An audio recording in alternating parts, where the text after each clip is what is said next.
जम्मू के साथ साथ कश्मीर में भी बिल्डोजर चला है सर, लगातार उसकी सियासत हो रही है सर, इसके बारे में क्या बताएं?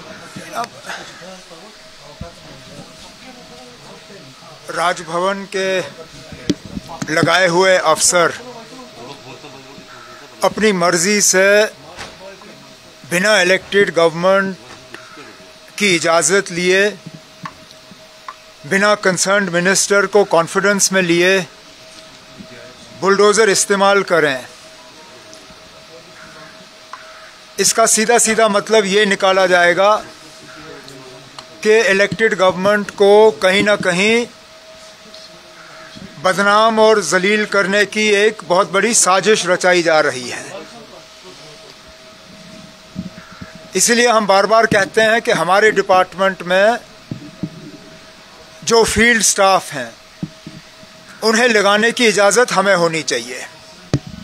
ठीक है, commissioner secretary, principal secretary, additional chief secretary वगैरह आप लगाएं, लेकिन डेवलपमेंट अथॉरिटीज़ के सीईओ वगैरह वो इलेक्टेड गवर्नमेंट के तरफ से लगने चाहिए। रेवेन्यू स्टाफ हमारे इजाज़त से होनी चाहिए। अफसोस की बात यह है कि इन पोस्ट्स पे बिना हमसे मशवरा किए हुए, बिना हमसे बात किए हुए अफसर लगते हैं और फिर वो अफसर कहीं और से डिक्टेशन लेके बुलडोज़र अपना निकाल के कार्रवाई जो है अपनी शुरू करते हैं। इसमें कोई दो राय नहीं है कि ये सब एक साजिश के तहत किया जा रहा है, पर्टिकुलर एक कम्युनिटी को टारगेट किया जा रहा है। अब जब जम्मू की बात करें, क्या जम्मू में सिर्फ यही एक जगह थी जेडीए की जहां पे नाजायज़ कब्जे का इल्ज़ाम लगा है? मैंने डिपार्टमेंट से अब जेडीए की पूरी लिस्ट मांगी है कि कहां कहां जेडीए की प्रॉपर्टी पे लोगों का नाजायज़ कब्जा है। मैं भी देखना चाहता हूं कि इस एक शख्स को इन अफसरों ने टारगेट क्यों किया। कहीं उसका मजहब तो इसके पीछे नहीं है, क्योंकि ऐसा हो ही नहीं सकता कि पूरी जेडीए की ज़मीनों पे सिर्फ यही एक नाजायज़ कब्जे का इल्ज़ाम है। अब हमें कहा जाता है कि हमारे कामकाज में दखल नहीं होता, लेकिन ये तो सीधा सीधा दखल है।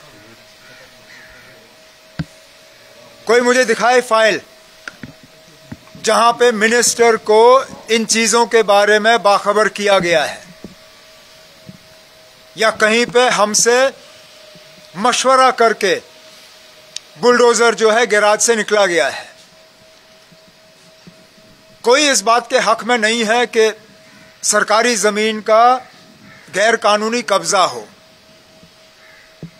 लेकिन ये लोग जो पिक एंड चूज तरीके से अपने बुलडोज़र का इस्तेमाल करते हैं इलेक्टेड गवर्नमेंट को जलील करने के लिए, बाज आना चाहिए। आपको कोई इंफॉर्मेशन है इस बंदे के बारे में कि उसका बैकग्राउंड क्या है, क्या वजूहत है कि अगर हमारा लगाया हुआ अफसर ये काम करता तो अभी तक मैंने उसके खिलाफ कार्रवाई की होती, क्योंकि बिना मिनिस्टर के इजाजत के आप इतने बड़े कदम ले कैसे सकते हो? कहीं ना कहीं तो इसमें, जैसे मैंने कहा, मुझे एक साजिश की बू अब दिखनी शुरू हो गई है। क्योंकि एक बार ये होता तो मैं कहता चले ना गलती से हुआ है, दो बार होता तो मैं कहता चलिए हो सकता है कि हुआ हो, लेकिन लगातार एक के बाद एक इस तरह की चीजें, ये सिर्फ और सिर्फ इलेक्टेड गवर्नमेंट को जलील और बदनाम करने के लिए किया जा रहा है, क्योंकि वो इस इलेक्शन के नतीजों को ये लोग हजम नहीं कर पाते।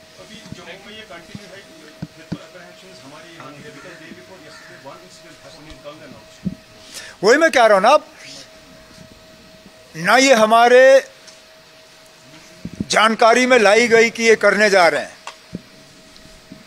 ना इलेक्टेड गवर्नमेंट से कहीं इसके बारे में मशवरा हुआ। मैं फिर इस बात को दोहराता हूं, कोई इस चीज के हक में नहीं है कि गैर कानूनी सरकारी जमीन पे कब्जा हो किसी का, लेकिन कब्जे को ठीक करने का तरीका यह नहीं है कि आप पिक एंड चूज तरीके से करें। लिस्ट निकालिए। मैं अभी कहता हूं, जो जेडीए का सीईओ है, जरा छापे लिस्ट, कल अखबार में डाले, जितनी जम्मू में जमीनें जेडीए की गैर कानूनी कब्जे में हैं, जरा उनका लिस्ट निकाले, अखबार में छापे किन किन के नाम हैं। आप देखेंगे ना कौन कौन लोग इनके पीछे हैं। लेकिन चुन के एक मजहब के बुनियाद पे टारगेट हो और यहां पे इलाका देख के टारगेट हो, इसमें जैसे मैंने कहा ना, साजिश के अलावा और सियासी साजिश के अलावा और कुछ नहीं है। जम्मू के साथ साथ कश्मीर में भी बुलडोजर चला है सर, लगातार उसकी सियासत हो रही है सर, इसके बारे में बताइए।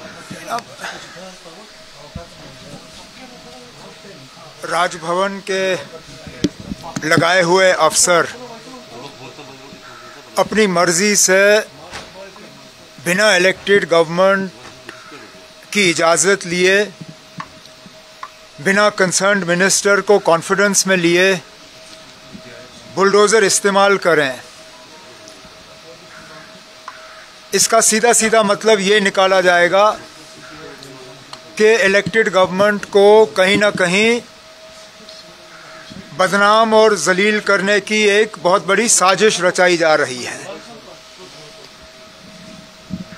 इसलिए हम बार बार कहते हैं कि हमारे डिपार्टमेंट में जो फील्ड स्टाफ हैं उन्हें लगाने की इजाज़त हमें होनी चाहिए। ठीक है, commissioner secretary, principal secretary, additional chief secretary वगैरह आप लगाएं, लेकिन डेवलपमेंट अथॉरिटीज़ के सीईओ वगैरह वो इलेक्टेड गवर्नमेंट की तरफ से लगने चाहिए। रेवेन्यू स्टाफ हमारे इजाज़त से होनी चाहिए। अफसोस की बात यह है कि इन पोस्ट्स पे बिना हमसे मशवरा किए हुए, बिना हमसे बात किए हुए अफसर लगते हैं और फिर वो अफसर कहीं और से डिक्टेशन लेके बुलडोज़र अपना निकाल के कार्रवाई जो है अपनी शुरू करते हैं। इसमें कोई दो राय नहीं है कि ये सब एक साजिश के तहत किया जा रहा है, पर्टिकुलर एक कम्युनिटी को टारगेट किया जा रहा है। अब जब जम्मू की बात करें, क्या जम्मू में सिर्फ यही एक जगह थी जेडीए की जहां पे नाजायज कब्जे का इल्ज़ाम लगा है? मैंने डिपार्टमेंट से अब जेडीए की पूरी लिस्ट मांगी है कि कहां कहां जेडीए की प्रॉपर्टी पे लोगों का नाजायज कब्जा है। मैं भी देखना चाहता हूं कि इस एक शख्स को इन अफसरों ने टारगेट क्यों किया। कहीं उसका मजहब तो इसके पीछे नहीं है, क्योंकि ऐसा हो ही नहीं सकता कि पूरी जेडीए की जमीनों पे सिर्फ यही एक नाजायज कब्जे का इल्जाम है। अब हमें कहा जाता है कि हमारे कामकाज में दखल नहीं होता, लेकिन ये तो सीधा सीधा दखल है। कोई मुझे दिखाए फाइल जहां पे मिनिस्टर को इन चीजों के बारे में बाखबर किया गया है, या कहीं पे हमसे मशवरा करके बुलडोजर जो है गैराज से निकला गया है। कोई इस बात के हक में नहीं है कि सरकारी जमीन का गैर कानूनी कब्जा हो, लेकिन ये लोग जो पिक एंड चूज तरीके से अपने बुलडोजर का इस्तेमाल करते हैं इलेक्टेड गवर्नमेंट को जलील करने के लिए, बाज आना चाहिए। वो सब आपको कोई इंफॉर्मेशन है इस बंदे के बारे में कि उसका बैकग्राउंड क्या है, क्या वजूहत है कि ना,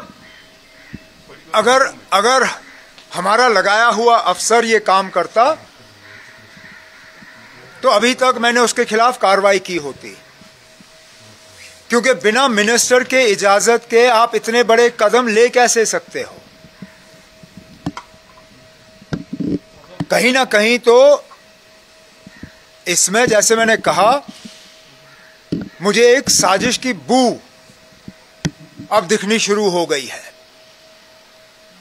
क्योंकि एक बार ये होता तो मैं कहता चले ना गलती से हुआ है, 2 बार होता तो मैं कहता चलिए हो सकता है कि हुआ हो, लेकिन लगातार एक के बाद एक इस तरह की चीजें, ये सिर्फ और सिर्फ इलेक्टेड गवर्नमेंट को जलील और बदनाम करने के लिए किया जा रहा है, क्योंकि वो इस इलेक्शन के नतीजों को ये लोग हजम नहीं कर पाते।